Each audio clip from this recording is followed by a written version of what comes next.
बिस्मिल्लाहिर्रहमानिर्रहीम। काफ़ी सारे दोस्तों ने रिक्वेस्ट की थी कि उनको हेल्प चाहिए। ओपन की एक बुक है जिसका कोड 803 है। इसके बारे में उन्होंने रिक्वेस्ट की थी कि उनको कोई प्रॉपर गाइडलाइन नहीं मिल रही, उनको बुक्स नहीं मिल रही। यूनिवर्सिटी वालों ने भी जो बुक सेंड की है वो भी स्टडी गाइड है, मतलब कि इसके अंदर कोई मटेरियल नहीं है जिसको वो तैयारी करें। तो सिंपल एक बात याद रखें कि अभी आप मास्टर लेवल पे हो, और ओपन वाले मास्टर लेवल पे स्पेशली वो स्टूडेंट्स जो साइंस में इनरोल होते हो उनके लिए स्टडी गाइड्स ही सेंड की जाती हैं। स्टडी गाइड मतलब कि ये लाइक टेक्स्ट बुक की तरह बुक तो नहीं होगा, लेकिन इसके अंदर वो तमाम डिटेल गिवन होगी जिस डिटेल को आपने फॉलो करना है। जिन जिन बुक्स को आपने फॉलो करना है वो बुक्स, उनके नेम, उनके ऑथर के नेम गिवन होंगे। उन बुक्स के अंदर से कौन से आर्टिकल स्टडी करने हैं वो सारी डिटेल इस स्टडी गाइड के अंदर गिवन होती है। लेट्स सी कि इस स्टडी गाइड में हमें क्या गिवन है। अगर आप इसको चेक करो तो यहाँ पे तो आपको वो तमाम बुक्स गिवन होंगी जिनके आर्टिकल्स आपने स्टडी करने होते हैं, क्योंकि सारी बुक्स को तो स्टडी करना पॉसिबल नहीं है। सो ये तमाम वो आर्टिकल्स हैं इन चैप्टर्स के अंदर जिनको आपने डिफरेंट बुक्स के अंदर से स्टडी करना है। अगर आप इसको चेक करोगे तो जिन जिन बुक्स को आपने स्टडी करना है वो तमाम बुक्स यहाँ पे इन लिस्ट हुई हैं। तो ये मैं कोशिश करूँगा सॉल्यूशंस आपको प्रोवाइड कर सकूँ। इसके अलावा अगर आपके माइंड में कोई क्वेश्चन आता है तो आप कमेंट बॉक्स में मुझसे पूछ सकते हो, और कोशिश करें कि आप इसको ज़्यादा से ज़्यादा शेयर करो। इसके अलावा अगर स्टैटिस्टिक्स में अगर या किसी और भी ग्रेड या लेवल की बुक्स के लिए आपको हेल्प चाहिए तो आप उसके बारे में भी आप उनसे गाइडलाइन ले सकते हो। तो यहाँ पे ये जितने भी बुक्स हैं उनके नाम यहाँ पे गिवन हैं कि कौन सी बुक का कौन सा एडिशन आपने फॉलो करना है। इनको अगर पॉसिबल हो तो आप इसको चेक कर लीजिए। लेकिन जो मैं रिकमेंड करूँगा मैथ की स्टडी के लिए, अगर आपने एग्ज़ाम की प्रिपरेशन करनी है तो उसके लिए बेस्ट ये है कि आप 3 और 4 ईयर्स लास्ट जो हैं उनके आप पेपर डाउनलोड करो। और अगर आप उनको चेक करो तो मेरे पास यहाँ पे कुछ पेपर पड़े हुए हैं, अगर मैं आपके साथ शेयर करूँ तो ये 2019 का पेपर है। अगर आप इसको चेक कर सकते हो तो यहाँ से आप देखो ये डिफरेंट क्वेश्चंस, यहाँ पे थ्योरेटिकल क्वेश्चन तो नहीं है, सारे मैथमेटिकल क्वेश्चंस ही हैं और अलजेब्रिकली आपने इनको सॉल्व करने हैं। 2019 का ये क्वेश्चन है।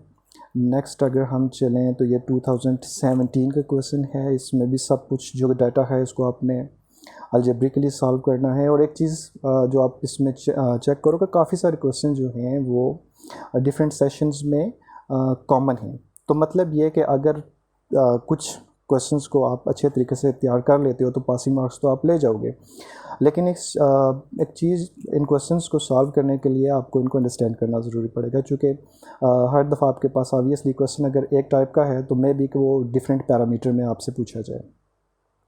अभी नेक्स्ट पेपर को चेक करते हैं। तो इस पेपर में भी क्वेश्चन नंबर 2 जो लास्ट हम 3 पेपर्स चेक कर चुके हैं एग्जैक्टली वही क्वेश्चन है। आगे आप डेरिवेटिव के कुछ क्वेश्चंस हैं आपके पास। नेशनल इनकम मॉडल, ये कॉमन क्वेश्चन है, ऑलमोस्ट हर एग्ज़ाम में ही ये पूछा गया है। तो अब यहाँ से लेट्स से कि अगर हम नेशनल इनकम मॉडल को सॉल्व करते हैं तो यहाँ पे आपने इसको सॉल्व करना है पार्शियल डेरिवेटिव से। मे बी कि नेक्स्ट एग्ज़ाम में आपसे ये पूछा जाए कि आप इसको सॉल्व करो क्रैमर रूल के तहत। तो फिर ये जो डिफरेंट मेथड्स हैं एक ही क्वेश्चन को सॉल्व करने के, वो आपको आने चाहिए। अब हम नेक्स्ट बुक की तरफ चलते हैं। तो ये तमाम रेफरेंस बुक्स हम आगे भी डिस्कस कर चुके हैं, यहाँ पे गिवन हैं इन बुक्स को, और इनके अंदर जो चैप्टर्स हैं और चैप्टर्स के अंदर जो आर्टिकल्स हैं यहाँ पे सारे इन लिस्ट हैं, वो आपने यहाँ से इनको सॉल्व करने हैं। अब ये स्टडी गाइड जो है इसको इसका मेथड यहाँ पे आपको ऑलरेडी गिवन है कि सबसे पहले आपको यहाँ पे ऑब्जेक्टिव गिवन है। ऑब्जेक्टिव मतलब कि जो आप स्टडी कर रहे हो, फर्स्ट कि यहाँ पे आपको ऊपर रेफरेंस बुक्स गिवन है, उन रेफरेंस बुक को आपको ढूंढना पड़ेगा, डाउनलोड करना पड़ेगा, या जो भी आपके पास पैनल है वहाँ से आप बुक हासिल करो। और उसके बाद उस बुक के अंदर से ये जितने भी आर्टिकल्स हैं इन आर्टिकल्स को आप स्टडी करो।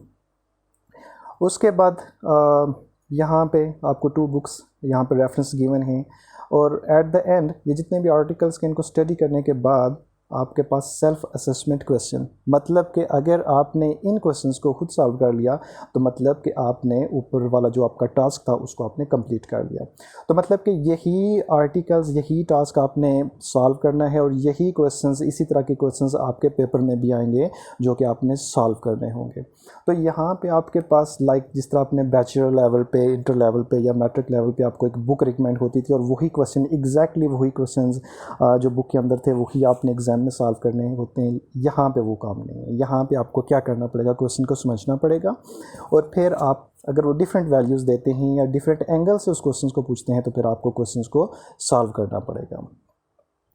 तो अब हम कोशिश करते हैं कि ये जितने भी टास्क हैं वो मैं आपके साथ शेयर करता हूँ। अगर आपके माइंड में कोई क्वेश्चन हो तो आप ये कमेंट में मुझसे पूछ सकते हो या किसी भी और चैनल के थ्रू आप मुझसे डिस्कस कर सकते हो। मैं कोशिश करूँगा कि नेक्स्ट वीडियो में या आप किसी और पैनल के थ्रू आपका कॉन्सेप्ट क्लियर हो जाए।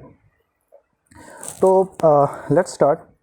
तो सबसे पहले अगर हम ये जो टेक्स्ट बुक है आपको गिवन है, इस फर्स्ट चैप्टर के अंदर जो आपका टारगेट है वो आपके पास ये ऑब्जेक्टिव्स हैं और ये आपके पास हेडिंग्स हैं। इनको आपने एग्ज़ाम के लिए प्रिपेयर करना है और नेक्स्ट आपके पास सेल्फ असेसमेंट है। इन सारे टारगेट्स को हम कोशिश करते हैं कि हम इसको सॉल्व करें। सो नंबर 1, यहाँ पे जो आपका फर्स्ट क्वेश्चन है वो है define the mathematical model and see how a number of variables are related to one and another. What are the endogenous variables and exogenous variables? So endogenous variable और exogenous variables ये 2 new terms हैं some students के लिए। Math के students अगर हैं तो वो टर्म्स जो 2 टर्म्स हैं इंडिपेंडेंट वेरिएबल और डिपेंडेंट वेरिएबल, उससे वो अवेयर होंगे। एग्जोजिनस और indigenous variables just like independent and dependent variables, लेकिन ये इनमें डिफरेंस है। ये इंडिपेंडेंट और डिपेंडेंट वेरिएबल्स से डिफरेंट हैं। कैसे डिफरेंट हैं आगे जाके हम इनको स्टडी करते हैं। But first what is mathematical model? So mathematical model, देखो मैथमेटिकल मॉडल आपके पास है एक स्ट्रक्चर। सो मैथमेटिकल मॉडल से जब आप एक रियल लाइफ को मैथमेटिकल लैंग्वेज में कन्वर्ट करते हो that is known as mathematical model. So जिन स्टूडेंट्स को नोट्स चाहिए तो उन आसानी के लिए मैंने यहाँ पे नोट्स अपलोड किए हैं। कुछ इनकी डेफिनेशंस जो कि आप यूज़फुल हैं, आप यहाँ से इनको नोट कर सकते हो और प्रिपेयर कर सकते हो। लेकिन कोशिश किया करो कि जो चीज़ मैं यहाँ पे आपको बता रहा हूँ आप उसको अच्छे तरीके से सुनो, और ये डेफिनेशंस तो आपको कॉमनली नेट से भी मिल जाएंगी। अगर हम मैथमेटिकल मॉडल को स्टडी करें, mathematics can be use to model represent how to real world words. So mathematical model मतलब कि आपके पास ऐसे स्ट्रक्चर्स हैं कि रियल वर्ल्ड में आपके पास जितने भी एक्सपेरिमेंट्स हैं उनको आप मैथमेटिकली किस तरीके से सॉल्व करते हो। फॉर एग्जांपल यहाँ पे एक बड़ी प्यारी सी एग्जांपल गिवन है। यहाँ पे आपको एक बॉक्स नज़र आ रहा है। अगर मैं आपसे ये पूछता हूँ कि आप मुझे इस बॉक्स का वॉल्यूम बताओ, वॉल्यूम मतलब कि रियल लाइफ में आप इस बॉक्स के अंदर कुछ स्टोरेज कर सकते हो। अब प्रॉब्लम ये है कि आपको ये मालूम होना चाहिए इस बॉक्स के अंदर कितनी कैपेसिटी है, इस बॉक्स के अंदर कितनी कैपेसिटी या कितना वॉल्यूम आप स्टोर कर सकते हो। तो वो वॉल्यूम आप मैथमेटिकली, प्रैक्टिकली तो है आपकी लाइफ में, लेकिन मैथमेटिकली अब आप वो वॉल्यूम कितना होना चाहिए। फॉर एग्ज़ाम्पल लेट्स से कि अगर आप क्यूबिक सेंटीमीटर में लेते हो या आप लीटर्स में लेते हो, तो इसके अंदर लेट्स से कि आपने मिल्क स्टोर करना है तो आप कितने लीटर यहाँ पे मिल्क इसके अंदर आप प्रिजर्व कर सकते हो कॉटन्स के अंदर, तो वो फिर आपको फाइंड करना पड़ेगा। तो सिंपली इसका जो वॉल्यूम है वो आप हम छोटी क्लासेस से स्टडी करते आ रहे हैं कि कैसे फाइंड कर सकते हैं। लाइक हमारे पास एक डायमेंशन है लेंथ, दूसरी है विड्थ और थर्ड वन है हाइट। जब हम इन तीनों डायमेंशंस को मल्टीप्लाई करेंगे तो हमारे पास वॉल्यूम आ जाएगा। सो मतलब कि लेट्स से कि वॉल्यूम हमारे पास लीटर क्यूब में आएगा, तो फिर आपको इजीली आइडिया हो जाएगा कि आप कितने लीटर यहाँ पे इस बॉक्स के अंदर प्रिजर्व कर सकते हो। सो ये डिफरेंट यूनिट्स हो सकती हैं, लाइक लीटर्स में आप मेजर कर सकते हो, सेंटीमीटर क्यूब्स में मेजर कर सकते हो, मेट्रिक क्यूब्स में मेजर कर सकते हो। सो एक क्वांटिटी की डिफरेंट यूनिट्स हो सकती हैं। लेकिन अब यहाँ पे जो रियल लाइफ सिचुएशन है, real life situation mathematical model से डिफरेंट हो सकती है। फॉर एग्ज़ाम्पल डिफरेंट कैसे हो सकती है? अगर आप इसका वॉल्यूम फाइंड करते हो तो जो आप लेंथ लोगे वो आप इस पॉइंट से लेकर इस पॉइंट तक कंप्लीट इसकी लेंथ लोगे, ठीक है। अब अगर आप इसकी विड्थ कंसीडर करते हो तो यहाँ से लेकर यहाँ तक इसकी विड्थ कंसीडर करते हो एंड टू एंड। और इसी तरह आप हाइट अगर फाइंड करते हो तो वो भी आप यहाँ एंड से एंड तक इसकी हाइट कंसीडर करते हो, फिर आप इनको मल्टीप्लाई करो डिफरेंट यूनिट्स में। लेट्स से कि सेंटीमीटर है आपके पास, तो आपके पास सेंटीमीटर क्यूब आ जाएगा, वॉल्यूम निकल आएगा। तो आप लीटर्स में भी मैं ये कर सकते हो। लिक्विड्स के लिए हम लीटर यूज़ करते हैं, वाइल अगर आपके पास सॉलिड्स है तो उसके लिए हम other units like centimetres cube, metres cube etcetera use करते हैं। ओके लेकिन रियल लाइफ में ये वॉल्यूम डिफरेंट कैसे होगा? चूँकि आपने जो डायमेंशंस लिए हैं वो हैं एंड टू एंड, मीन के एक्सटर्नल डायमेंशंस लिए हैं। अब यहाँ पे अगर आप एक चीज़ नोटिस करते हो तो इसका जो बॉक्स आपने कंसीडर किया है, इस बॉक्स की थिकनेस है, लाइक ये जितनी भी वॉल्स आप कंसीडर कर रहे हो, like front back right left पे, ये जितनी भी वॉल्स हैं इनकी डिफरेंट थिकनेस है। और ये डिफरेंट थिकनेस जो होगी वो जो वॉल्यूम होगा उस वॉल्यूम्स को आप ऑक्यूपाई नहीं कर सकते, बिकॉज वो वॉल्यूम ऑलरेडी ऑक्यूपाई है इस क्लिपबोर्ड से। ठीक है, ये जो आपके पास ये बॉक्स जिस मटेरियल का बना हुआ है वो वॉल्यूम जो थिकनेस से आएगा वो वॉल्यूम ऑलरेडी ऑक्यूपाइड है। तो मतलब कि जो टोटल वॉल्यूम, लेट्स से कि यहाँ पे आपके पास 100 लीटर, ये एक अजम्पशन है जो हम वैल्यू अस्यूम कर रहे हैं, 100 लीटर मैथमेटिकली जो आपके पास वैल्यू आती है वो आप इस बॉक्स में 100 लीटर मिल्क प्रिजर्व कर सकते हो। लेकिन जब आप रियल लाइफ में इसको यहाँ पे प्रिजर्व करोगे तो आप नोटिस करोगे वो 100 नहीं होगा, वो 95 होगा या 96 होगा। वाई? बिकॉज कि सम ऑफ जो वॉल्यूम है इस बॉक्स का वो ऑलरेडी ऑक्यूपाइड है जो मटीरियल जिस मटीरियल से ये बॉक्स बना है। ओके, सो मैथमेटिकल मॉडल इसकी जो डेफिनेशन है वो यहाँ पे है। मैंने आपको एक सिंपल सी इसकी डेफिनेशन बता दी है कि mathematics can be use to model और represent how the real world works is known as mathematical model. Okay, अब यहाँ पे नेक्स्ट मैथमेटिकल मॉडल के कंपोनेंट्स क्या हैं? डिफरेंट कंपोनेंट्स हो सकते हैं मैथमेटिकल मॉडल्स के। Some of the components are given here, like variables हैं आपके पास, डिसीजन पैरामीटर्स हैं, कांस्टेंट्स हैं, एट्सेट्रा एट्सेट्रा। अब यहाँ पे कुछ जो आपके पास इंग्रेडिएंट्स हैं या कुछ जो कंपोनेंट्स हैं वो इम्पॉर्टेंट हैं जिनको अंडरस्टैंड करना ज़रूरी है, जो आगे चल के भी जिनका हम यूज़ कर सकते हैं। फॉर एग्ज़ाम्पल अगर आप चेक करते हो, लाइक यहाँ पे आपके पास गिवन है variables, constant, parameters. So what is the difference between variables, constant and parameters? So जो स्टूडेंट्स तो मैथमेटिक्स के हैं वो ऑलरेडी यहाँ पे उनको थोड़ा बहुत आइडिया होगा। वेरिएबल्स, सो वेरिएबल्स ऐसे आपके पास नंबर्स होते हैं जिनको आपने फाइंड करना होता है। Constant as its name shows, constant मतलब कि आपके पास एक फिक्स्ड वैल्यू होती है। वाइल जो पैरामीटर्स होते हैं यहाँ पे कन्फ्यूजन है लाइक पैरामीटर्स और कोएफिशिएंट्स में। समटाइम्स हम इनको एक ही पैरामीटर्स में लेते हैं और समटाइम हम इनको डिफरेंट पैरामीटर्स में लेते हैं। सो सेम और डिफरेंट पैरामीटर्स लाइक लेने के जो हमारे पास आइडियाज़ हैं वो क्या हैं, आगे चल के हम डिटेल से डिस्कस। अच्छा, नेक्स्ट इसमें टू इम्पोर्टेंट टर्म्स हैं आपके पास, endogenous variables and exogenous variables. So दोनों में डिफरेंस ये है कि एंडोजेनस वेरिएबल्स आपके पास ऐसे वेरिएबल्स होते हैं जो कि सिस्टम के अंदर से आप फाइंड करते हो, वाइल एक्सोजेनस वेरिएबल्स आपके पास ऐसे वेरिएबल्स हैं जो कि सिस्टम के बाहर से आप फाइंड कर सकते हो। तो यहाँ पे इनकी डेफिनेशंस भी गिवन हैं, आप यहाँ से इसको राइट डाउन कर सकते हो। एंडोजेनस वेरिएबल्स को sometime dependent variable, while exogenous variables को समटाइम इंडिपेंडेंट वेरिएबल्स के तौर पर भी लिया जाता है, but this concept is totally wrong. Dependent variable और independent variable and exogenous variable and endogenous variables, ये डिफरेंट टर्मिनोलॉजीज़ हैं और ये डिफरेंट टर्म्स हैं जो कि इकोनॉमिक्स में यूज़ होती हैं। और इनफैक्ट इंडोजेनस वेरिएबल्स और एक्सोजेनस वेरिएबल्स ये टू टर्म्स हैं जो कि इकोनॉमिक्स के लिए स्पेशल हैं, इसमें यूज़ होती हैं। वाइल इंडिपेंडेंट वेरिएबल और डिपेंडेंट वेरिएबल्स तो मैथमेटिकल में ये कॉमन टर्म्स हैं। फॉर एग्ज़ाम्पल इसकी अगर मैं सिंपल सी एक एग्ज़ाम्पल दूँ आपको, तो लेट्स से कि हम एक यहाँ पे इक्वेशन कंसीडर कर सकते हैं, like y is equal to let's say 5x। ये हमारे पास एक सिंपल सी इक्वेशन है। अगर मैं आपसे ये कहूँ कि आपने y की वैल्यू फाइंड करनी है, what could be the value of y at x is equal to 7, और यहाँ पे मैं आपको ऑलरेडी वैल्यू गिवन करता हूँ, x 7 है।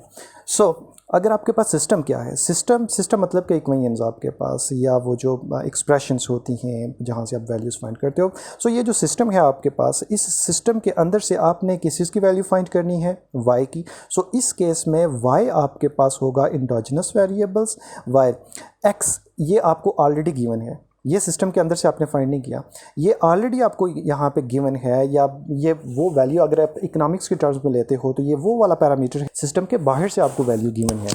सो ये होगी आपके पास एग्जोजेनस वेरिएबल, राइट। सो इस केस में आपके पास जो सिस्टम के बाहर से वैल्यू आपको गिवन है या आप सिस्टम के बाहर से वैल्यू आप फाइंड कर सकते हो, सो वो आपके पास वेरिएबल होगा आपके पास एग्जोजेनस वेरिएबल। वाइल कि जो वेरिएबल आपने सिस्टम के अंदर से फाइंड आउट किया इसको आप कहोगे इंडोजिनस वेरिएबल्स। अब यहाँ पे एक बहुत ही इंपॉर्टेंट क्वेश्चन राइज होता है कि इंडोजिनस वेरिएबल और एग्जोजिनस वेरिएबल और डिपेंडेंट और इंडिपेंडेंट वेरिएबल में बेसिकली फ़र्क क्या है। सो इन दोनों में डिफरेंस ये है कि अगर वंस अगेन मैं एक सिंपल सी इक्वेशन ले लेता हूँ, मैथमेटिकल इक्वेशन, एक ही इक्वेशन लेंगे ताकि आपको एग्जैक्टली आइडिया हो जाए। अगर मैं यही वंस अगेन इक्वेशन कंसीडर कर लेता हूँ y = 5 of x, so mostly कि x को आपने इंडिपेंडेंट वेरिएबल लेना है और y को आपने डिपेंडेंट वेरिएबल लेना है। सो मतलब इंडिपेंडेंट वेरिएबल x हम इसलिए लेंगे कि यहाँ पे आप x की कोई भी वैल्यू एज्यूम कर सकते हो, राइट। सो यहाँ पे आप x की वैल्यू 1 फाइंड यूज़ कर सकते हो, 0 कर सकते हो, नेगेटिव वैल्यू कंसीडर कर सकते हो, या कोई भी हायर पॉजिटिव वैल्यू, कोई भी लोअर नेगेटिव वैल्यू कंसीडर कर सकते हो। लेकिन जब हम यहाँ पे x की वैल्यूज़ चेंज करेंगे, फॉर एग्जांपल व्हेन x = 0, अगर हम यहाँ पे x 0 रखेंगे तो y की वैल्यू यहाँ से क्या ड्राइव होगी, y की वैल्यू यहाँ से आएगी आपके पास 0। अगर हम x की वैल्यू यहाँ पे 2 एस्यूम करते हैं, अगर यहाँ पे x की वैल्यू हम 2 एस्यूम करेंगे तो y की वैल्यू, जब ये वैल्यू आप इस इक्वेशन में सब्स्टिट्यूट करोगे तो y की वैल्यू आ जाएगी 10। सो हम ये चीज़ नोटिस कर रहे हैं कि हम जब x की वैल्यू चेंज कर रहे हैं तो y की वैल्यू ऑटोमेटिकली चेंज हो रही है। सो x की वैल्यू हम सिस्टम के बाहर से ले रहे हैं, जब हम उस वैल्यू को सिस्टम के अंदर सब्स्टिट्यूट करते हैं तो सिस्टम के अंदर जो वेरिएबल है y, उसकी वैल्यू ऑटोमेटिकली चेंज हो रही है। सो y की वैल्यू डिपेंड कर रही है x की वैल्यू पे, वाइल x की वैल्यू हम कहाँ से ले रहे हैं, आउटसाइड द सिस्टम। सो ये आपके पास कोई भी वैल्यू हो सकती है। तो अब y की वैल्यू डिपेंड करेगी x की वैल्यू पे। अगर हम इसको प्रैक्टिकल लाइफ में देखें तो लेट्स से कि आप एक कंपटीशन में पार्टिसिपेट करते हो। सो आपकी विनिंग प्रोबेबिलिटी क्या है, आपकी विनिंग प्रोबेबिलिटी टोटली डिपेंड करेगी कि आपने उसके लिए कितना वर्कआउट किया हुआ है, कितनी प्रैक्टिस की हुई है, कितनी रिहर्सल की हुई है। इसी तरह अगर आप अपना लेट्स से कि वेट लूज़ करना चाहते हो तो आपका वेट लूज़ टोटली डिपेंड करेगा कि आप ने कितनी डाइटिंग की है, राइट। सो मतलब कि जब हम एक कंडीशन लगा देते हैं, एक वेरिएबल की कंडीशन लगा देते हैं दूसरे वेरिएबल के साथ, तो वो उसके ऊपर या तो टोटली डिपेंडेंट हो जाएगी या फिर टोटली इंडिपेंडेंट हो जाएगी। सो यहाँ पे वंस अगेन विनिंग प्रोबेबिलिटी आपके वर्क के ऊपर स्टडी करेगी, तो जितना आपने हार्ड वर्क किया होगा उतने ही आपके ज़्यादा चांसेस होंगे। सो ये तो हमारी प्रैक्टिकल लाइफ में होगी एग्जांपल्स डिपेंडेंट और इंडिपेंडेंट की। वाइल इंडोजिनस वेरिएबल्स और एग्जोजिनस वेरिएबल्स की एग्जांपल्स हम कुछ इस तरीके से ले सकते हैं। अगर आप चेक करते हो इस फिगर को, अगर आप चेक करते हो, लेट्स से कि यहाँ पे जो क्यूब्स नज़र आ रही हैं आपको, ये है शुगर, और यहाँ पे किसी फैक्ट्री में शुगर की प्रोडक्शन हो रही है। तो इस चीज़ को आप समझो कि किस चीज़ को आप स्टडी कर रहे हो, सिस्टम क्या है, सिस्टम है आपका शुगर। अब शुगर की जो प्रोडक्शन है ना, ये डिपेंड कर रही है प्राइस ऑफ फ्यूल पे, पेस्ट पे, वेदर के ऊपर। अब सिस्टम जिसको आप स्टडी कर रहे हो, like production of sugar, quantity of sugar जो प्रोड्यूस होगी, ये हो जाएगा आपके पास इंडोजिनस वेरिएबल्स। वाइल के जो बाहर से फैक्टर इफ़ेक्ट कर रहे होंगे शुगर की प्रोडक्शन के ऊपर, जिसमें प्राइस ऑफ फ्यूल भी है, पेस्ट भी है, वेदर भी है, ये हो जाएगा एग्जोजिनस वेरिएबल। अब अगर हम पेस्ट को कंसीडर कर लेते हैं, पेस्ट रिमेंबर शुगर के लिए ये है एग्जोजिनस वेरिएबल, लेकिन अगर हम पेस्ट को कंसीडर करते हैं, अगर हम इसको स्टडी करते हैं तो आपके पास सिस्टम क्या हो जाएगा जिसको आप स्टडी कर रहे हो, पेस्ट। अब पेस्ट किस पे डिपेंड कर रहा है, वेदर के ऊपर। अब बहुत ज़्यादा सर्दी हो या बहुत ज़्यादा गर्मी हो, वो ऑब्वियसली इफ़ेक्ट करते हैं पेस्ट के ऊपर। डिफरेंट पेस्ट आप डिफरेंट सीज़न में देखते हो। तो अब जिस सिस्टम को आप स्टडी कर रहे हो ना, लाइक पेस्ट, ये है आपके पास इंडोजिनस वेरिएबल, और वेदर जो बाहर से उसके ऊपर इफेक्ट हो रहा है इस सिस्टम के ऊपर, मतलब कि इस पेस्ट के ऊपर, ये हो जाएगा एक्सोजिनस वेरिएबल। तो यहाँ पे समझने की बात ये है कि जो पेस्ट है वो शुगर के लिए है एक्सोजिनस, वाइल वेदर के लिए ये हो जाएगा इंडोजिनस वेरिएबल। सो डिपेंडेंट और इंडिपेंडेंट वेरिएबल, इंडोजिनस और एक्सोजिनस वेरिएबल में फ़र्क यही है बेसिकली कि डिपेंडेंट और इंडिपेंडेंट वेरिएबल को जब आप कंसीडर करते हो वो टोटली एक दूसरे से इंटरलिंक्ड होते हैं। जब आप इंडोजिनस वेरिएबल और एक्सोजिनस वेरिएबल्स को कंसीडर करते हो तो ये पार्शियली लिंक्ड होते हैं। सो इसमें जो डिफरेंस है वो है वर्ड पार्शियली का। डिपेंडेंट वेरिएबल, इंडिपेंडेंट वेरिएबल और इंडोजिनस एक्सोजिनस वेरिएबल्स। सो एक चीज़ याद रखें कि ये सेम नहीं है, डिफरेंट टर्म्स हैं, और इनमें डिफरेंस यही है कि इंडोजिनस वेरिएबल्स और एक्सोजिनस वेरिएबल्स ये पार्शियली डिपेंडेंट और इंडिपेंडेंट होते हैं, वाइल जब आप ये टू स्पेसिफिक टर्म्स डिपेंडेंट और इंडिपेंडेंट यूज़ करते हो ये फुली एक दूसरे से कनेक्टेड होते हैं। ओके, अब हम आ जाते हैं नेक्स्ट क्वेश्चन की तरफ। सो नेक्स्ट है यहाँ पे differentiate between the variables constant parameters. Already हम इसको ब्रीफली डिस्कस कर चुके हैं। लाइक वेरिएबल्स आपके पास ऐसी वैल्यूज़ होती हैं जो कि आपके पास फिक्स नहीं होती, जो कि अननोन होती हैं, उनको आप सिस्टम के अंदर से फाइंड करते हो। लाइक अगर हम वंस अगेन एक इक्वेशन ले लें डिमांड की, for example Q is equal to A minus B P, right. So इस केस में लेकिन मैं रिकमेंड करूँगा कि कोई भी इक्वेशन स्टडी करने से पहले ना आप उसकी जनरल फॉर्म को समझ लिया करो। मैं आगे चल के इसकी जनरल फॉर्म आपसे डिस्कस करूँगा, और आई होप कि उस लेक्चर के बाद आप एटलीस्ट ये जितने भी आपके पास लीनियर इक्वेशंस हैं उनमें आपको प्रॉब्लम नहीं होगा उसको अंडरस्टैंड करने में। अगर हम एक छोटी सी एग्जांपल लें, मैथमेटिक्स के जो स्टूडेंट्स हैं वो इसको अच्छे तरीके से समझ लेंगे। लेट्स से कि y is equal to 5x plus 10, right.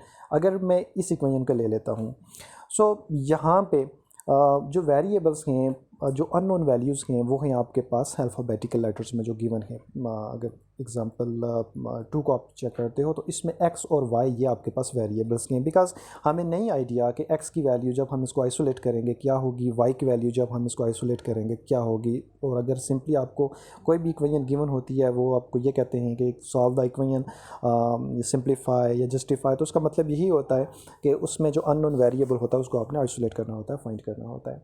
सो अगर आप इस इक्वेशन को चेक करते हो तो इसमें y और x वेरिएबल्स फॉर्म में हैं, चूँकि हमें इनकी वैल्यूज़ का आइडिया नहीं है।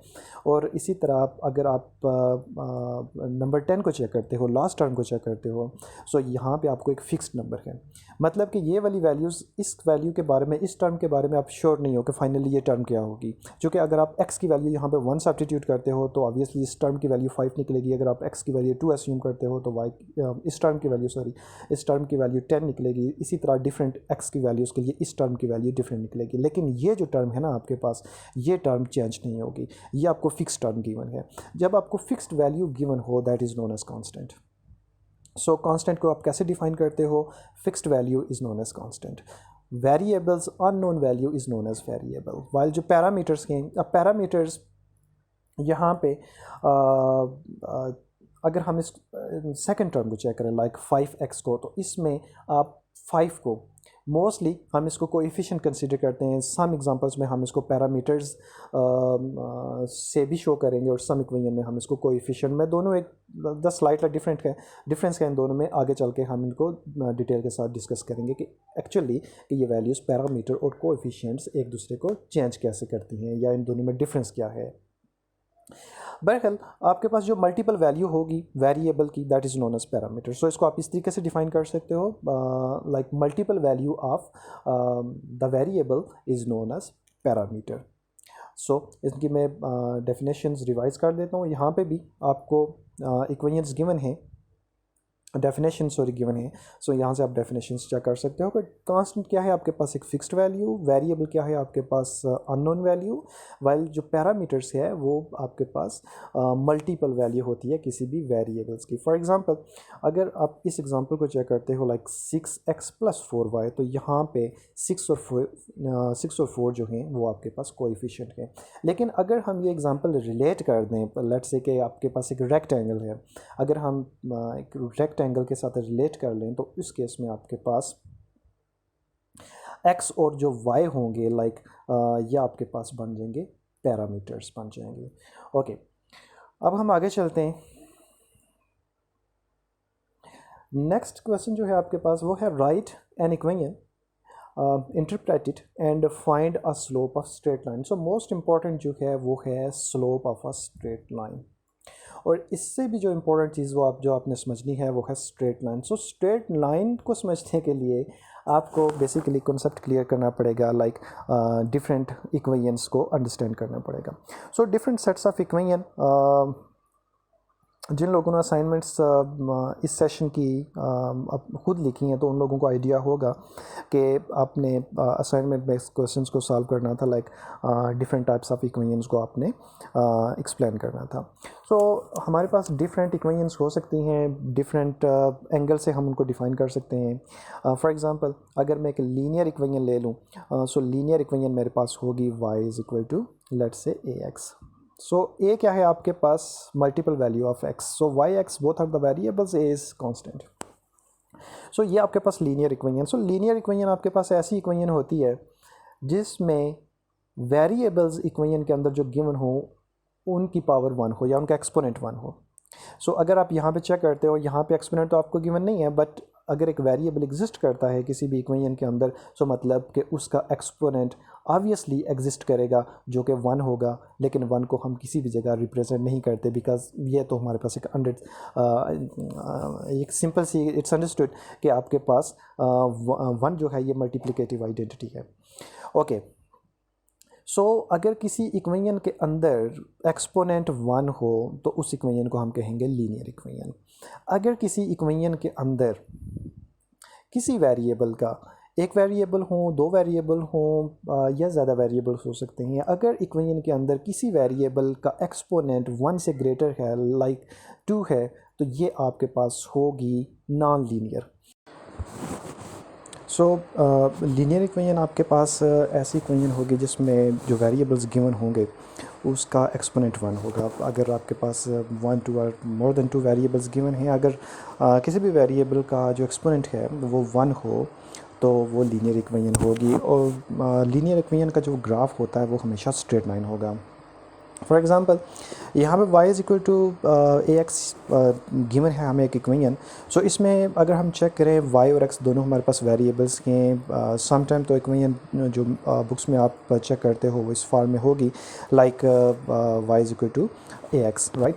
सो यहाँ पे हमें कोई भी एक्सपोनेंट गिवन नहीं होगा, लेकिन एक चीज़ याद रखें कि अगर एक वेरिएबल या एक कांस्टेंट एग्जिस्ट करे तो इसका एक्सपोनेंट हमेशा एग्जिस्ट करता है जो कि 1 होगा, लेकिन 1 कहीं भी इसको मेंशन करना ज़रूरी नहीं होता, जो कि 1 जो है मल्टीप्लिकेटिव आइडेंटिटी है। सो ये जो लीनियर इक्वेशन है आपके पास इसका ग्राफ हमेशा स्ट्रेट लाइन होगा। अगर आप डिमांड कर्व स्टडी करते हो, सप्लाई कर्व स्टडी करते हो या नेशनल इनकम उस इक्वेशन को स्टडी करते हो ग्राफिकली, सो आप सारी चीज़ों में ऑब्जर्व करोगे कि कहीं भी जनरल फॉर्म में आपको स्क्वायर नज़र नहीं आएगा। तो ये इनके ग्राफ जब आप कंस्ट्रक्ट करोगे तो वो ग्राफ हमेशा आपके पास स्ट्रेट लाइन बनेंगे। अब अगर मेरे पास एक स्ट्रेट लाइन की इक्वेशन है जो कि जनरल फॉर्म में, हमेशा याद रखिए कि जनरल फॉर्म में स्ट्रेट लाइन की जो इक्वेशन होगी वो होगी y = mx + b। इसमें आपके पास y और x आपके पास एक्सिस हैं, वेरिएबल्स हैं, जबकि m आपके पास स्लोप है और b आपके पास कांस्टेंट है। जब भी आपने एक्सप्लेन करना हो डिमांड कर्व को या सप्लाई कर्व को, आप इसी इक्वेशन से आप कंपेयर करोगे और फिर आप इजीली इसको एक्सप्लेन कर सकते हो। इसके ऊपर एक पूरा लेक्चर दिया जा सकता है अगर आप महसूस करते हो कि आप के कॉन्सेप्ट इसमें क्लियर नहीं है तो आप मुझे फिर कमेंट में बताओगे तो मैं इसके ऊपर एक पूरा लेक्चर कंप्लीट कर दूंगा। लेकिन ब्रीफ से डिस्क्रिप्शन में आपको दे देता हूँ कि जब भी आपके पास लीनियर इक्वेशन हो, यहाँ पे y और x दोनों जो वेरिएबल्स हैं इनमें आपके पास एक्सपोनेंट गिवन नहीं है बट वेरिएबल्स एग्जिस्ट कर रहे हैं, सो मतलब इनका एक्सपोनेंट 1 है। सो जब भी आप स्ट्रेट लाइन को ड्रा करोगे, जब भी आप लीनियर इक्वेशन को ग्राफिकली ड्रा करोगे तो आपके पास जो ग्राफ होगा वो आपके पास स्ट्रेट लाइन आएगी। आप ये स्ट्रेट लाइन डिफरेंट डायरेक्शन में एग्जिस्ट कर सकती है। फॉर एग्जांपल स्ट्रेट लाइन आपके पास यू भी हो सकती है, straight horizontal line, straight vertical line भी हो सकती है आपके पास, और आपके पास ये इस डायरेक्शन में भी हो सकती है, इंक्लाइन डायरेक्शन में भी हो सकती है, और फाइनली ये इस डायरेक्शन में भी हो सकती है। इसमें जो मोस्ट इम्पॉर्टेंट फैक्टर्स हैं उसको आप उसको अंडरस्टैंड करना ज़रूरी है। इसमें जो m होगा, m जो होगा, m देखो यहाँ पे m जो है ये वेरिएबल के साथ मल्टीप्लाई हो रहा है, right. So m is multiplicative to the variable. So m यहाँ पे स्लोप है। अगर आप डिमांड इक्वेशन को स्टडी करें या आप सप्लाई इक्वेशन को स्टडी करें, यहाँ पे मेरे पास ये मौजूद भी हैं। सो इसमें आप चेक कर सकते हो कि ये जस्ट डिफरेंस के लिए है, लाइक ए बी आपके पास न्यूमेरिकल वैल्यूज़ हैं, और यहाँ पे हमने सी डी को कंसीडर किया है, ये भी न्यूमेरिकल्स वैल्यू हैं। सो आपने ये चेक करना है कि जो आपके पास वेरिएबल है, लाइक डिमांड में डिमांड सप्लाई कर्व में आपके पास इन इक्वेशन में जो वेरिएबल्स हैं, एक तो आपके पास क्वांटिटी है और दूसरी आपके पास प्राइस के। सो आपने ये चेक करना है कि प्राइस के साथ जो वैल्यू जो नंबर मल्टीप्लाई हो रहा होगा वो आपका होगा स्लोप। इस इक्वेशन में डिमांड इक्वेशन में बी आपका स्लोप है और ये नेगेटिव है, नेगेटिवली डायरेक्टेड है, जबकि इस इक्वेशन में आया आपके पास पॉजिटिव डी है, मतलब कि ये पॉजिटिव डायरेक्शन में डायरेक्टेड है। Once again back to the equation. अब यहाँ पे हम चेक करेंगे कि स्लोप, बेसिकली स्लोप क्या चीज़ है। अगर यहाँ पे स्ट्रेट हॉरिजॉन्टल लाइन को आप स्टडी करते हो, यहाँ पे स्लोप एग्जिस्ट कर रहा है? नो, चूँकि ये तो आपके पास इंक्लाइंड लाइन नहीं है। सो स्लोप का मतलब कि टेढ़ापन, तिरछापन, इंक्लिनेशन एट सर्टेन एंगल 0 नहीं होना चाहिए और 90 डिग्री नहीं होना चाहिए। अगर आप इस इक्वेशन को चेक करते हो, इस लाइन को चेक करते हो, इसका स्लोप है? नो, यहाँ पे भी स्लोप एग्जिस्ट नहीं कर रहा। बट अगर आप इस एंगल को या इस एंगल पे ये जो लाइन है चेक करोगे तो यहाँ दोनों लाइन पे स्लोप एग्जिस्ट कर रहा है। सो स्ट्रेट हॉरिजॉन्टल और स्ट्रेट वर्टिकल के लिए तो स्लोप नहीं होगा, लेकिन किसी भी और एंगल के लिए स्लोप एग्जिस्ट करेगा। अब स्लोप है क्या? स्लोप को जनरली हम डिफाइन करते हैं, स्लोप हमारे पास है rise over run. So rise over run, what it mean? So rise over run. So अगर मैं ग्राफिकली यहाँ पे आपको एक्सप्लेन कर सकूँ, लेट्स से कि ये मेरे पास एक कार्टेशियन प्लान है। फर्स्ट क्वाड्रेंट को हमने कंसीडर कर लिया, ये मेरे पास एक्स एक्सिस है, ये मेरे पास वाई एक्सिस है। सो राइज मतलब कि एक पॉइंट, अगर मैं यहाँ पे एक पॉइंट कंसीडर कर लूँ, सो राइज मेरा अपवर्ड भी हो सकता है और डाउनवर्ड भी हो सकता है, राइट। सो डिक्लाइन और राइज इसमें कोई इतना फ़र्क नहीं है, जस्ट फ़र्क है इसमें डायरेक्शन का। सो रिवर्स डायरेक्शन के लिए हम नेगेटिव ऑब्वियसली साइन यूज़ करते हैं। सो अप और डाउन डायरेक्शन में हमारे पास हमेशा राइज होगा, जबकि रन क्या है हमारे पास, राइट और लेफ़्ट डायरेक्शन में हमारे पास रन होगा। अगर मैं ये कहूँ कि सिंपली आप इसका स्लोप फाइंड करो तो आप कैसे फाइंड करोगे? फर्स्ट यहाँ पे एक स्केल कंसीडर कर लेते हैं। लेट्स से कि this is 5, next 10, next 15, next 20 and so on. और इसी तरह वाई डायरेक्शन में भी हम एक स्केल कंसीडर कर लेते हैं। Let's say like 3, let's say like 6, let's say 9 and so on, right. So अब यहाँ पे हम 2 पॉइंट कंसीडर कर लेते हैं। लेट्स से कि एक कार है, वो एक स्ट्रेट लाइन पे मूव कर रही है। सो इनिशियली कार यहाँ से ड्राइव उसको आप करते हो। अब इस पॉइंट से आप स्ट्रेट लाइन पे उसको ड्राइव करते हो और यहाँ पे चले जाते हो, राइट। सो स्लोप का मतलब ये होगा कि कार ने कितना राइज और रन किया फ्रॉम पॉइंट 1 to 2। सो सबसे पहले आप चेक करोगे राइज कितना किया इसने, इस पॉइंट से लेकर यहाँ तक इतने यूनिट, लेट्स से कि 2 यूनिट और स्केल है हमारा 3, इसने 2 यूनिट राइज किया। और रन कितना किया? रन इसने B 2 यूनिट की है। सो अब ये जो है आपके पास, ये जो डिस्टेंस है इसको आप कहते हो स्लोप, जो इसने स्ट्रेट वर्टिकली और स्ट्रेट हॉरिजॉन्टली कवर किया। अब ये है कितना, हमारा जो फर्स्ट पॉइंट था, अगर आप यहाँ पे चूँकि जो राइज है ये आपके पास वर्टिकल डायरेक्शन में है, सो आप इसको कह सकते हो डेल्टा वाई, और इसको आप कह सकते हो रन, चूँकि हमारा हॉरिजॉन्टल डायरेक्शन में है, इसको आप कह सकते हो डेल्टा एक्स। सो ये जो सिंबल है इसको हम डेल्टा कहेंगे, और इसका मतलब ये होगा कि चेंज, कि जो 2 पॉइंट्स हैं, जो 2 पोजीशंस हैं, उनमें कितना चेंज आया है। सो इससे फ़र्क नहीं पड़ता, इट डज नॉट मैटर कि आप इसको 0.1 कंसीडर करते हो और इसको 0.1 कंसीडर करते हो, या इसको सेकंड पॉइंट या इसको सेकंड पॉइंट कंसीडर करते हो, इससे हमें फ़र्क नहीं पड़ता। सो यहाँ पे जब हम इसको एक्सपेंड करेंगे तो ये आपके पास हो जाएगा y2 minus y1 divided by x2 minus x1।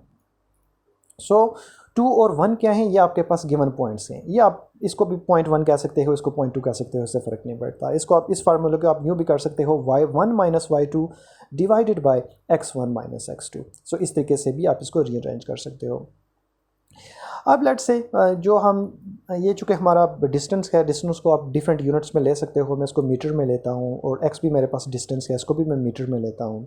सो ये इसने कितना वर्टिकली डिस्टेंस ट्रैवल किया, फ्रॉम 3 to 6 एंड 6 to 9, इसने 6 यूनिट अप मूव किया, और ये आपके पास 15 है, 5 to 10, देन 10 to 15, और इसने टोटली ये जो डिस्टेंस आएगा ना, ये वाला, ये इसने रन किया, जो कि है 10। अब यहाँ पे स्लोप क्या होगा, स्लोप होगा आपके पास राइज इसने कितना किया 6, और रन इसने कितना किया, रन इसने किया 10। सो आपका स्लोप कितना आ जाएगा 6/10। इसको अगर आप रिड्यूस करते हो तो ये रिड्यूस वैल्यू, मतलब कि आप इसमें से कॉमन फैक्टर को एलिमिनेट करते हो, so both are divisible by 2, so you में divide numerator and denominator by 2, so आपके पास फाइनली आएगा 3/5, ये आपके पास स्लोप आ गया। सो ये तो हो गया जब आपके पास एग्जैक्टली राइज और रन गिवन है, बट सम टाइम अगर आपके पास एग्जैक्ट राइज और रन ना गिवन हो, या आप ना फाइंड कर सकते हो, तो फिर आप पॉइंट्स भी ले सकते हो। फॉर एग्जांपल दिस इज आप 0.1 and this is 0.2, so coordinates of 0.1 आपके पास होंगे x1 and x2, and the coordinates of x2 coordinates of point 1 are x1 y1, and the coordinates of second point are x2 y2। So first quadrant जो coordinate होगा, इसको हम coordinate entities, elements, numbers, different name से हम इसको call करते हैं। So point 1 के जो कोऑर्डिनेट होंगे वो x1 y1, और पॉइंट 2 के जो कोऑर्डिनेट्स होंगे वो x2 y2 होंगे। अब यहाँ पे आप ये वैल्यूज़ फाइंड कर सकते हो। x1 आप हॉरिजॉन्टल एक्सिस पे फाइंड करोगे, जो कि है आपके पास, स्ट्रेट लाइन ड्रा करो, देखो ये x एक्सिस को कहाँ पे इंटरसेक्ट कर रही है, सो ये आपके पास है 5। और इसी तरह आप वर्टिकल एक्सिस के ऊपर स्ट्रेट लाइन ड्रा करो, देखो ये कहाँ पे इंटरसेक्ट कर रही है, यहाँ पे इसका नंबर है 3। इसी तरह जो सेकंड पॉइंट है, इसे स्ट्रेट लाइन ड्रा करो, देखो ये x एक्सिस को कहाँ पे इंटरसेक्ट करती है, लेट्स से कि 15। और इसी तरह y एक्सिस के ऊपर स्ट्रेट लाइन ड्रा करो, देखो ये कहाँ पे कट करती है, लेट्स से कि ये 9 पे कट कर रही है इसको, तो ये हमारे पास इसकी वैल्यू आ जाएगी 9। अगर आप यहाँ पे वैल्यूज सब्स्टिट्यूट करते हो, सो y2 क्या है आपके पास 9, y1 क्या है आपके पास 3, सो 9 माइनस 3 डिवाइडेड बाय x2 क्या है आपके पास 15, similar x1 is 10, so x1 is 5। सो जब ये वैल्यूज़ आप सब्स्टिट्यूट करोगे, इनको कैलकुलेट करोगे, तो आपके पास फाइनली वही 6/, सॉरी ये आपके पास है 5। y1 की जो वैल्यू है आपके पास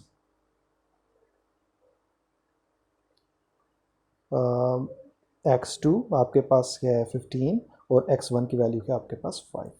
so change in x value ये आपके पास आ रहा है, वही वैल्यू जो कि आपने पहले कैलकुलेट की थी 6/10। सो इसको फर्दर जब आप रिड्यूस करते हो तो ये आपके पास आएगा 3/5। सो वही स्लोप आया। अगर आप पॉइंट्स के कोऑर्डिनेट यूज़ कर लो या simply rise over run use कर लो तो आपके पास आ जाएगा। इस पर एक डिटेल से वीडियोस भी ब्लॉग में सेंड कर दूँगा, अगर आपको समझ नहीं, अगर आप चाहते हो कि आप इसको समझ लो तो फिर उस लेक्चर में आप मुझे बताइएगा, फिर मैं इसको अपलोड कर दूँगा। अच्छा, अब यहाँ पे ये जो हमारे पास स्ट्रेट वर्टिकल और स्ट्रेट हॉरिजॉन्टल लाइन है, इनके स्लोप एग्जिस्ट क्यों नहीं करते, इस चीज़ को हम स्टडी करते हैं। वंस अगेन हमारे पास जो स्लोप है, स्लोप को हम रिप्रेजेंट करते हैं एम के साथ जनरली। जो स्लोप है, स्लोप हमारे पास क्या है, राइज ओवर रन, मतलब कि delta y over delta x. यहाँ पे मैं कलर चेंज कर लेता हूँ। लेट्स से मेरे पास एक स्ट्रेट वर्टिकल लाइन है, इसी ग्राफ के ऊपर मैं यहाँ पे चेक करता हूँ। मेरे पास एक स्ट्रेट वर्टिकल लाइन है और ये स्ट्रेट वर्टिकल लाइन लाइक कुछ इस तरीके से, इस स्ट्रेट वर्टिकल लाइन के ऊपर मैं 2 डिफरेंट पॉइंट कंसिडर कर लेता हूँ। यहाँ पे मैं पॉइंट कंसिडर कर लेता हूँ और एक पॉइंट मैं यहाँ पे कंसिडर कर लेता हूँ। अब इन डिफरेंट पॉइंट्स के ये जो 2 पॉइंट्स हैं, इनके अगर मैं कोऑर्डिनेट्स फाइंड करूँ तो इसमें मेरे पास जो x1 आएगा, लेट्स से कि ये मेरे पास पॉइंट 1 है, ये मेरे पास पॉइंट 2 है। जो x1 आएगा x एक्सिस के ऊपर वो होगा मेरे पास 5 और जो y1 आएगा वो होगा मेरे पास 3। 5 एंड 3 इसके कोऑर्डिनेट्स आ गए। इसी तरह पॉइंट 2 के अगर मैं कोऑर्डिनेट्स फाइंड करूं तो मेरे पास जो x2 आएगा वो अगेन, चूँकि ये आपके पास स्ट्रेट वर्टिकल लाइन है, ये उसी पॉइंट पे x एक्सिस को इंटरसेक्ट करेगा। तो यहाँ पे मेरे पास x1 की वैल्यू क्या आ रही है, सॉरी x2 की वैल्यू क्या आ रही है 5, जबकि मेरे पास y2 की वैल्यू क्या आ रही है, y2 की वैल्यू आ रही है 6। तो यहाँ से हम एक चीज़ नोटिस करते हैं कि हमारे पास जो x की वैल्यूज़ हैं वो तो चेंज नहीं हो रही, लेकिन y की वैल्यू चेंज हो रही है। मतलब कि x की वैल्यू जो है वो कांस्टेंट है। इसका मतलब ये है कि जो स्लोप का फार्मूला है delta y over delta x मतलब कि x की वैल्यू चेंज होनी चाहिए, लेकिन यहाँ पे चेंज क्या है, यहाँ पे चेंज तो नहीं है, यहाँ पे चेंज है 0। अगर आप यहाँ पे इसके कोऑर्डिनेट्स भी सब्स्टिट्यूट करते हैं, लाइक y2 क्या है आपके पास 6 और y1 क्या है आपके पास 3, इसी तरह x2 क्या है आपके पास 5 और x1 क्या है, ये भी 5। सो इसको आप कैलकुलेट करो, सिंप्लीफाई करो तो ये आपके पास आएगा 3/0। सो 3/0 मतलब कि कोई भी नंबर जब आप उसको आप 0 से डिवाइड करते हो तो वो आपके पास हो जाता है अनडिफाइंड, जिसको हम शो करते हैं इन्फिनिटी के साथ, और ये साइन हम इसके लिए यूज़ करते हैं। सो यहाँ से हम ये कैलकुलेशन ड्राइव करते हैं कि जो स्लोप होगा, slope of straight vertical line is, slope को वंस अगेन इसकी जो सिंबल होगी ये होती है हमारे पास m। So straight vertical line का जो स्लोप होगा ये हमेशा किसके इक्वल होगा, अनडिफाइन होगा। इसको हम डिफाइन नहीं कर सकते, फाइंड नहीं कर सकते। अगर आप मैथमेटिकली या ग्राफिक कैलकुलेटर है, अगर आप उसको ये फाइंड करने की ट्राई करोगे तो वो मैथ एरर आ जाएगा आपके पास। किसी भी नंबर को आप 0 से डिवाइड करो तो मैथ एरर आएगा जब आप उसको कैलकुलेटर के ऊपर सॉल्व करते हो। इसी तरह अगर आपके पास स्ट्रेट हॉरिजॉन्टल लाइन है लाइक दिस, तो इसका क्या आएगा आपके पास स्लोप। तो वंस अगेन वही टेक्निक हम यूज़ करेंगे। इसके ऊपर हम 2 डिफरेंट पॉइंट ले लेते हैं, एक पॉइंट हम यहाँ पे ले लेते हैं, एक पॉइंट हम यहाँ पे ले लेते हैं। तो यहाँ पे हम एक चीज़ नोटिस करते हैं कि इन 2 डिफरेंट पॉइंट पे, यहाँ पे आपके पास x की वैल्यू है, यहाँ पे आपके पास डिफरेंट x की वैल्यू है, लेकिन जो आपके पास फर्स्ट पॉइंट है यहाँ पे आपके पास y की वैल्यू होगी, और जो सेकंड पॉइंट होगा इसके ऊपर भी y की वैल्यू वही होगी, यानी कि यहाँ पे y की वैल्यू चेंज नहीं हो रही। सो स्ट्रेट हॉरिजॉन्टल लाइन अगर हम इसका स्लोप फाइंड करें तो यहाँ पे हमारे पास डेल्टा y एग्जिस्ट नहीं करता। लेट्स से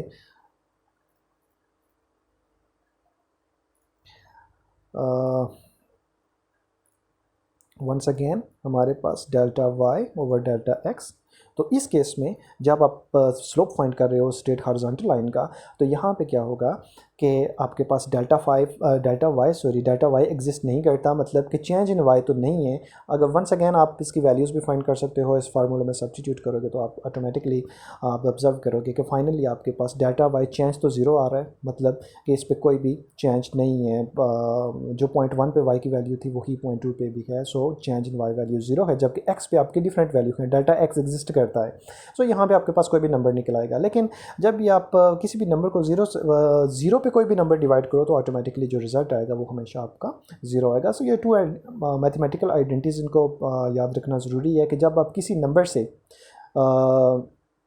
किसी नंबर को 0 पे डिवाइड करोगे तो आपके पास रिजल्ट अनडिफाइन आएगा, लेकिन आप किसी नंबर को 0 पे डिवाइड करोगे तो आपके पास हमेशा 0 आएगा। सो सिंपल वर्ड में आप ये कह सकते हो any number divided by 0 is equal to undefined and 0 divided by any number equal to 0। So ये 2 इंपॉर्टेंट मैथमेटिकल आइडेंटिटीज़ हैं, सो जो कि आपने याद रखनी है। इसके अलावा अब यहाँ पे आपके पास हमारे पास और कन्वेंशंस हैं। डिटेल में अगर आप चाहोगे तो मैं ये लेक्चर सेंड करूँगा तो वहाँ पे आप चेक कर लीजिएगा, लेकिन यहाँ पे हम इसको डिटेल में डिस्कस नहीं करता। लेकिन सिंपल आप ये याद रखो कि अगर लाइन हो आपके पास इस डायरेक्शन में, सो इसका स्लोप हमेशा होगा पॉजिटिव। और लाइन अगर नेगेटिवली ये आपके पास इंक्लाइंड लाइन है या आपके पास डिक्लाइंड लाइन है, अगर आपके पास डिक्लाइन लाइन हो तो इसका स्लोप हमेशा आपके पास आएगा नेगेटिव। अगर ये चीज़ आप अप्लाई करते हो डिमांड और सप्लाई कर्व में, सो ये डिमांड कर्व है आपके पास, ये सप्लाई कर्व है। डिमांड कर्व का अगर आप चेक करो, सो वंस अगेन मैंने आपको बताया था कि जो आपके पास स्ट्रेट लाइन, ये आपके पास क्या है, डिमांड और सप्लाई दोनों स्ट्रेट लाइन है। सो अगर ये दोनों स्ट्रेट लाइन है तो मतलब कि इसकी जो जनरल फॉर्म होगी, जनरल फॉर्म वो कुछ इस तरीके से एग्जिस्ट करेगी, y is equal to mx plus B, right. So यहाँ पे अगर मैं इसको रीअरेंज कर लूँ, ये तो मेरे पास एग्जैक्टली इसी फॉर्म में है, इसको आप रीअरेंज कर सकते हो, लाइक इसको आप यू भी लिख सकते हो, टर्म्स शिफ्ट कर सकते हो डी पी माइनस सी, ताकि आपको आइडिया क्लियर हो जाए। अगर आप इस इक्वेशन को जनरल फॉर्म से कंपेयर करते हो और डिमांड कर्व को भी जनरल फॉर्म, डिमांड इक्वेशन को भी जनरल फॉर्म से कंपेयर करते हो, तो यहाँ पे आप क्या चीज़ नोटिस करते हो, like minus B P plus A, इसको भी हमने रीअरेंज कर लिया। सो यहाँ से हम चीज़ नोटिस करते हैं कि जो हमारे पास स्लोप है डिमांड इक्वेशन में, सो डिमांड कर्व में स्लोप हमारे पास नेगेटिव आ रहा है। और जस्ट मैंने आपको बताया कि जब आपके पास नेगेटिव स्लोप हो तो लाइन फिर आप डिक्लाइंड लाइन ड्रा करते हो, राइट। और ये क्यों होता है इसको भी मैं ब्रीफली डिस्कस करता हूँ, लेकिन डिटेल में अगर आपका होगा तो मैं सेंड कर दूँगा आपको एक और वीडियो बना के।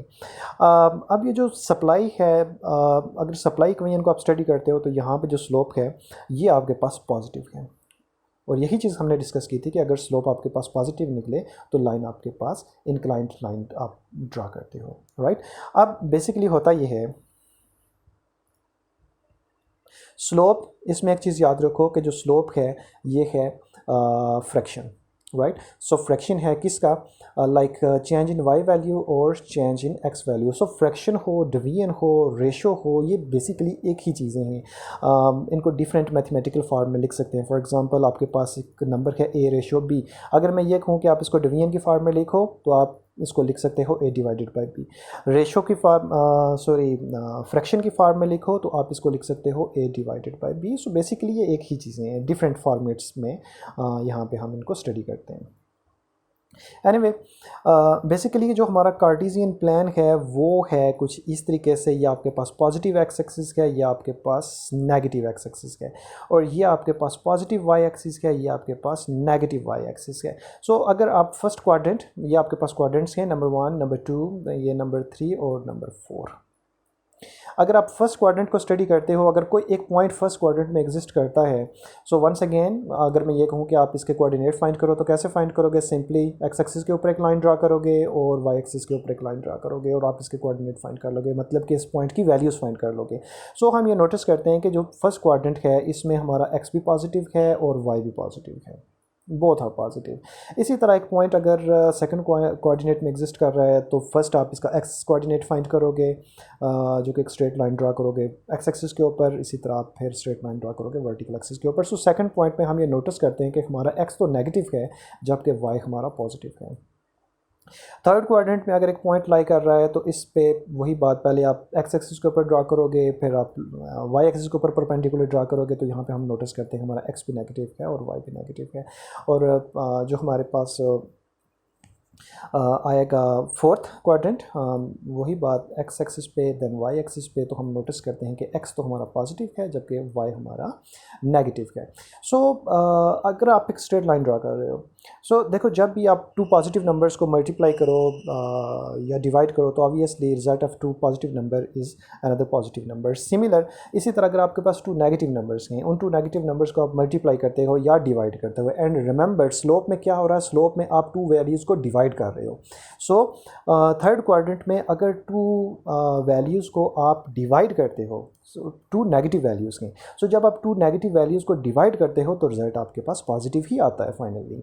सो जिसने वेरीफाई करना हो तो या कैलकुलेटर यूज़ करके वेरीफाई कर सकते हो, लाइक टू नेगेटिव नंबर्स लो, -3 को -5 पे डिवाइड करो तो रिजल्ट पॉजिटिव नंबर आएगा। सो हम यहाँ से ये कंक्लूजन निकालते हैं कि जब हमारे पास फर्स्ट क्वाड्रेंट या आपके पास थर्ड क्वाड्रेंट हो तो आपके पास स्लोप, इसमें बेसिकली स्लोप की जो डायरेक्शन होगी वो पॉजिटिव ही होगा, स्लोप हमारा पॉजिटिव होगा। क्यों पॉजिटिव होगा? थर्ड डायरेक्शन, थर्ड क्वाड्रेंट में, चूँकि हम स्लोप बेसिकली वंस अगेन ये फ्रैक्शन है, रेशो है टू नंबर्स का, इनको टू नंबर्स को हम डिवाइड कर रहे हैं, और जब हम टू नेगेटिव नंबर्स को, थर्ड क्वाड्रेंट में टू नेगेटिव नंबर्स हैं, जब हम इनको डिवाइड करेंगे तो हमारे पास पॉजिटिव नंबर आ जाएगा। लेकिन आपके पास जो नेगेटिव स्लोप होगा वो होगा सेकंड क्वाड्रेंट में और फोर्थ क्वाड्रेंट में। सो सेकंड और फोर्थ में नेगेटिव आपके पास इसलिए आएगा क्योंकि जब भी आप टू डिफरेंट नंबर्स को, टू अपोजिट नंबर्स को मल्टीप्लाई या डिवाइड करो तो फाइनली आपके पास नेगेटिव नंबर ही आता है। सो ये रीज़न है कि स्लोप पॉजिटिव किस तरीके से होता है, नेगेटिव किस तरीके से होता है, और हम उसको ड्रा कैसे करते हैं, पॉजिटिव स्लोप को और नेगेटिव स्लोप को।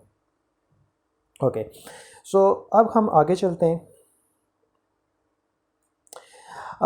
अगर आप लीनियर इक्वेशन को वंस अगेन इसको हम स्टडी कर लें थोड़ा सा, एक टर्म इसमें रह गई है। सो y और x को हमने स्टडी कर लिया, ये हमारे पास वेरिएबल हैं। m को हमने डिटेल से स्टडी कर लिया, ये हमारे पास स्लोप है, पॉजिटिव कब होगा, नेगेटिव कब होगा, अनडिफाइंड कब होगा, और ये ज़ीरो कब होगा। ये 4 केसेस हैं, ये भी हमने स्टडी कर लिए हैं। बट व्हाट अबाउट b जो है ना आपके पास, b आप इसको कहते हो, b है आपके पास y इंटरसेप्ट। अब इंटरसेप्ट क्या चीज़ है? देखो, अगर आप एक लाइन ड्रा करते हो, डिमांड कर्व ड्रा करो या सप्लाई कर्व ड्रा करो, सो जब भी एक लाइन एक्सिस को कट कर ले that is known as intercept. For example, अब ये मैं यहाँ पे एक कार्टेशियन प्लान ले लेता हूँ। लेट्स से कि मैं फर्स्ट क्वाड्रेंट लेता हूँ यहाँ पे। अब यहाँ पे ये लाइन मैं ड्रा कर लेता हूँ, straight line, right. Let's say कि ये स्ट्रेट लाइन मेरी इतनी है। अगर मैं इसका प्रोजेक्शन ड्रा करूँ, प्रोजेक्शन मतलब कि इसको मैं एक्सटेंड करूँ, तो ये लाइन मेरी एक्स एक्सिस को इस पॉइंट पे कट करेगी। सो जो वो स्पेसिफिक पॉइंट जो एक्सिस के ऊपर लाइन से कट हो जाते हैं that is known as intercept. अब चूँकि ये जो पॉइंट है ये एक्स एक्सिस पे आ रहा है, इसलिए इसको मैं कहूँगा एक्स इंटरसेप्ट। इसी तरह अगर मैं एक इंक्लाइंड लाइन लेता हूँ, लेट्स से कि मैं ये लाइन ले लेता हूँ। अब ये जो येलो लाइन है, ये येलो लाइन एक्स एक्सिस को इस पॉइंट पे कट कर रही है और वाई एक्सिस को इस पॉइंट पे कट कर रही है। सो यहाँ पे मेरे पास टू इंटरसेप्ट्स हैं। सो द लोअर वन, ये जो एक्स एक्सिस पे कट कर रही है, this is known as x intercept. और ये जो हायर पॉइंट है मेरा, जो वाई एक्सिस को कट कर रहा है, इसको मैं कहूँगा वाई इंटरसेप्ट। Y intercept. अब एक्स इंटरसेप्ट और वाई इंटरसेप्ट हम फाइंड कैसे करते हैं? सिंपल, इनको फाइंड करने का एक छोटा सा आइडिया है, इसको आप याद रखिए। ये आपको इस टेक्निक को कोई भी, ये तो लीनियर इक्वेशन है ना, अगर आप क्वाड्रेटिक, क्यूबिक, क्वार्टिक, क्विंटिक कोई भी इक्वेशन को स्टडी करोगे आप, तो वहाँ पे यही टेक्निक हम यूज़ करते हैं बेसिकली। जब आपने एक्स इंटरसेप्ट फाइंड करना हो, लेट्स से इसके लिए हम एग्जांपल लेते हैं। सो अगर आप यहाँ पे एक पॉइंट कंसीडर कर लेते हो, यहाँ पे एक पॉइंट कंसीडर कर लेते हो, यहाँ पे कंसीडर कर लेते हो, यहाँ पे कंसीडर कर लेते हो, सो आप डिफरेंट पॉइंट कंसीडर करते हो, लेकिन इस डिफरेंट पॉइंट में एक्स की वैल्यूज़ डिफरेंट हैं। लेकिन एक चीज़ जो कॉमन है वो ये है कि जितने भी पॉइंट्स हैं यहाँ पे वाई की वैल्यू सेम है, और वाई की वैल्यू क्या है? यहाँ पे वाई की वैल्यू है आपके पास 0। इसी तरह चूँकि ये पॉइंट एग्जैक्टली कहाँ पे लाई कर रहे हैं? ये पॉइंट एग्जैक्टली लाई कर रहे हैं एक्स एक्सिस के ऊपर। इसी तरह अगर आप डिफरेंट पॉइंट लेते हो वाई एक्सिस के ऊपर, लेट्स से कि ये मेरा फर्स्ट पॉइंट है, ये मेरा सेकंड पॉइंट है, ये मेरा थर्ड पॉइंट है, ये मेरा फोर्थ पॉइंट है। अब ये जितने भी पॉइंट्स मैंने एग्जैक्टली वाई एक्सिस के ऊपर लिए हैं, यहाँ पे वाई की वैल्यू तो चेंज हो रही है, लेकिन यहाँ पे एक्स की वैल्यू क्या है? एक्स की वैल्यू 0 है। सो सिंपली जब आपने एक्स इंटरसेप्ट फाइंड करना हो, इट डज नॉट मैटर आपके पास लीनियर इक्वेशन है या कोई और इक्वेशन है, जब आपने एक्स इंटरसेप्ट फाइंड करना हो तो सिंपली आप इक्वेशन में y0 के इक्वल सब्स्टिट्यूट कर दो, राइट। और इसी तरह जब आपने y इंटरसेप्ट फाइंड करना है तो आपने क्या करना है? सिंपली x को 0 के इक्वल सब्स्टिट्यूट कर लेना है, तब आपके पास y इंटरसेप्ट निकल आएगा। सो इंटरसेप्ट बेसिकली हैं क्या? इंटरसेप्ट आपके पास वो पॉइंट हैं एग्जैक्टली ऑन द एक्सिस, जो कि एक्सिस के ऊपर एग्जिस्ट करते हैं, राइट। ओके, अब हम आगे चलते हैं। नेक्स्ट क्वेश्चन है, नेक्स्ट क्वेश्चन है express different functions mathematically and graphically and their application in economics. तो ये वही चीज़ आ गई कि डिफरेंट फंक्शंस को इक्वेशन को आपने एक्सप्लेन करना है। अब डिफरेंट इक्वेशंस हैं क्या आपके पास, डिफरेंट इक्वेशन हैं। लेट्स से फर्स्ट आपने स्टडी किया linear equation. So linear equation just हमने डिस्कस किया कि हमारे पास इस फॉर्म में होगी y is equal to A X. So यहाँ पे आपके पास a जो है कोएफिशिएंट है, y और x आपके पास वेरिएबल्स हैं और वेरिएबल्स की एक्सपोनेंट कितना है 1 है। सो ये आपके पास लीनियर इक्वेशन आएगी। सो लीनियर इक्वेशन का ग्राफ क्या होगा, स्ट्रेट लाइन आएगा। इसी तरह आप एक और इक्वेशन क्वाड्रेटिक इक्वेशन ले सकते हो। लेट्स से कि आपके पास y is equal to A X square. So इसमें अब एक्सपोनेंट जो है x का ये 2 है। सो ये स्केयर है। अब इसका जो ग्राफ होगा ये स्ट्रेट लाइन नहीं होगा, इसका ग्राफ जो होगा वो होगा पैराबोलिक कर्व। सो जो लीनियर इक्वेशन है उसका ग्राफ स्ट्रेट लाइन, और जो आपके पास क्वाड्रेटिक का ग्राफ है वो आपके पास पैराबोलिक कर्व होगी, लाइक कुछ इस तरीके से होगी। एक्सटेंशन या कंप्रेशन इसमें हो सकती है। अब इसकी जो ओपनिंग है वो भी डिफरेंट डायरेक्शन में हो सकती है। डिफरेंट इसके लिए फैक्टर्स हैं कि ये डाउनवर्ड डायरेक्शन में कब होगी, राइटवर्ड डायरेक्शन में कब होगी। बहरहाल वो एक लंबा चक्कर है, वो यहाँ पे हम उसको डिस्कस नहीं करते। इसी तरह अगर आप चेक करोगे y is equal to A X cube, so ये क्यूबिक फंक्शन है। सो इसका ग्राफ जो आपके पास बनेगा वो कुछ इस तरीके से बनेगा। सो मोस्ट इंपॉर्टेंट हमारे पास यही 3 ग्राफ्स हैं जो कि आपने याद रखने हैं। चूँकि जो नेक्स्ट ग्राफ हैं like x to power 4, x to power 5, x to power 6, x to power 7, so ये बेसिकली इन्हीं 2 ग्राफ से ही ड्राइव होते हैं। सो यूनिक ग्राफ है लीनियर इक्वेशन का, स्ट्रेट लाइन है x2 और x3, या आपके पास x2 लाइक क्वाड्रेटिक का पैराबोलिक फंक्शन, और ये x3 का आपके पास कुछ लाइक साइनोसाइडल कर्व कुछ इस तरीके से आपके पास आएगी ये ग्राफ। अगर हम x की पावर 4 कंसीडर कर लें, सो उसका ग्राफ भी आपके पास क्वाड्रेटिक फंक्शन उसका ग्राफ भी आपके पास पैराबोलिक कर्व आएगा, लेकिन वो 2 पैराबोलिक कर्व्स कंबाइन हो जाएंगे लाइक दिस। इसी तरह अगर हम x टू पावर 5 कंसीडर कर लेते हैं, उसका ग्राफ होगा very similar to x cube, लेकिन यहाँ पे आपके पास 2 रोटेशंस आ जाएंगे या 2 सर्कल्स आ जाएंगे। सो बेसिकली जो यूनिक ग्राफ्स हैं वो लीनियर, क्वाड्रेटिक और क्यूबिक एग्जिस्ट करते हैं। बाकी जितने भी ग्राफ्स होते हैं लाइक हायर इक्वेशंस के या पोलिनोमियल्स के, वो हम इन्हीं 2 ग्राफ से ही एक्सटेंड करते हैं। अब x टू पावर अगर 6 होगा तो एक पैराबोलिक कर्व फर्दर आ जाएगी। सो इस तरीके से ये ग्राफ चलते रहेंगे। सो ये जो बेसिक ग्राफ्स हैं वो आपने उनका मस्ट आइडिया होना चाहिए आपको कि उनको हम किस तरीके से डायरेक्ट करते हैं। सो ये यहाँ पे को हम डिटेल से स्टडी नहीं करेंगे, चूँकि नेक्स्ट जो चैप्टर आ रहे हैं वहाँ पे डिफरेंट इक्वेशंस के लाइक लीनियर भी है, क्वाड्रेटिक भी है, क्यूबिक भी है, वहाँ पे ये चीज़ें डिटेल से होंगी, तो वहाँ पे इंशाल्लाह हम इनको डिटेल से डिस्कस करेंगे। उसके बाद है understand exponent, right their significance and rule design to play with the exponent. So different rules हैं एक्सपोनेंट के, उनको भी हम आगे जाके डिस्कस करेंगे, लेकिन यहाँ पे ब्रीफली इसको मैं डिस्कस कर लूँ आपके पास एक्सपोनेंट हम कब यूज़ करते हैं। देखो अगर आप लीनियर फंक्शन है आपके पास, सो लीनियर फंक्शन में एक चीज़ याद रखो कि जो आपका पास रेट होता है, फॉर एग्ज़ाम्पल लेट्स से अगर हम यहाँ पे वंस अगेन डिस्कस करें सप्लाई फंक्शन को, राइट। सो सप्लाई फंक्शन को अगर हम यहाँ पे डिस्कस करते हैं तो यहाँ पे अगर आपके पास जो रेट होगा, फॉर एग्जांपल रेट मतलब कि आपके पास एक पॉइंट यहाँ पे है, एक पॉइंट यहाँ पे है, let me change the colour first. So ये हमने डिफरेंट पॉइंट्स ले लिए, राइट। सो देखो बेसिकली पॉइंट 1 से जब ये पॉइंट 2 तक जाएगा तो आपके पास वैल्यूज़ चेंज हो रही हैं। सो सिमिलर पॉइंट 2 से जब ये वैल्यू पॉइंट 3 तक जाएगी, वंस अगेन चेंज आ रहा है वैल्यू में। सो ये जो चेंज आ रहा है ना लीनियर इक्वेशन में होता ये है कि ये जो चेंज आ रहा है ये कांस्टेंट होगा। फॉर एग्जांपल लेट्स से कि पॉइंट 1 से पॉइंट 2 तक जो चेंज है वो है x, ये जस्ट हमने एक अजम्पशन ले ली।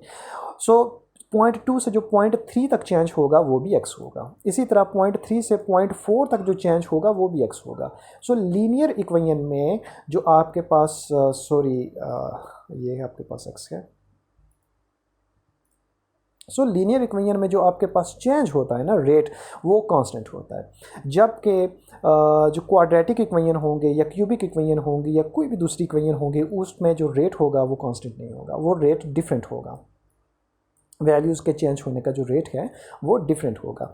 अब यहाँ पे फॉर एग्ज़ाम्पल एक्सपोनेंट की हम एक इक्वेशन ले लेते हैं और यहाँ पे y is equal to A x square, ये भी आपके पास एक्सपोनेंशियल इक्वेशन है और आपके पास क्यूबिक भी एक्सपोनेंशियल इक्वेशन है।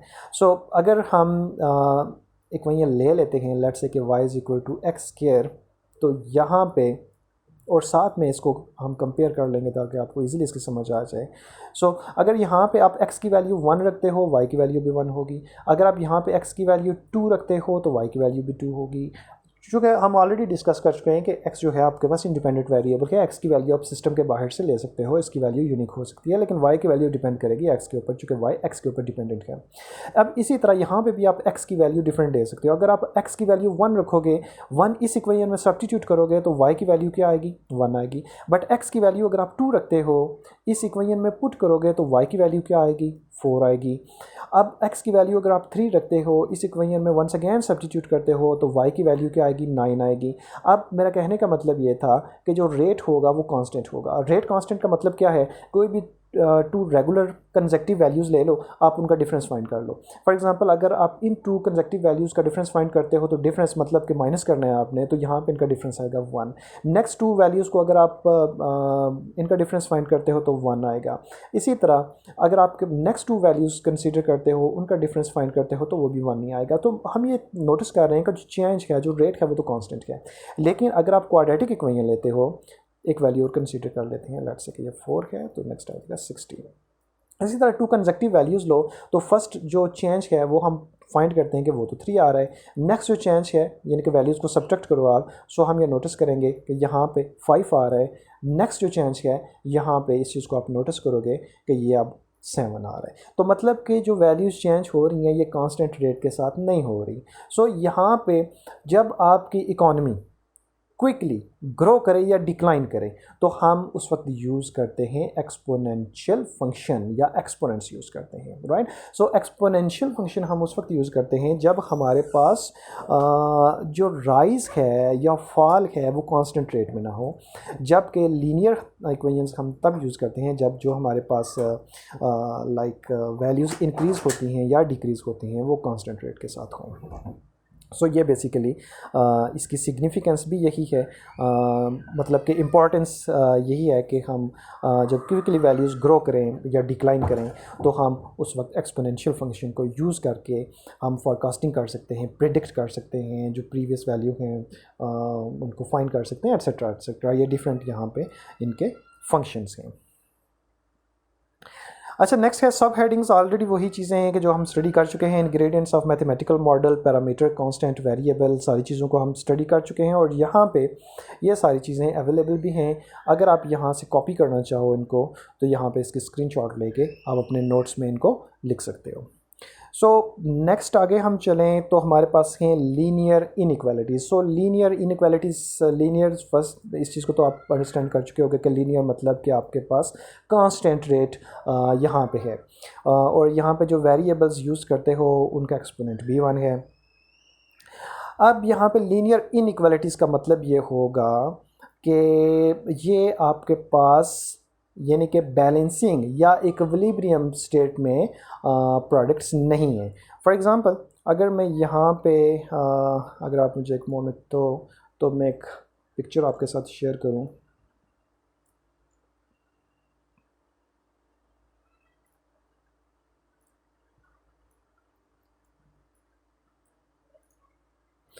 सो यहाँ पे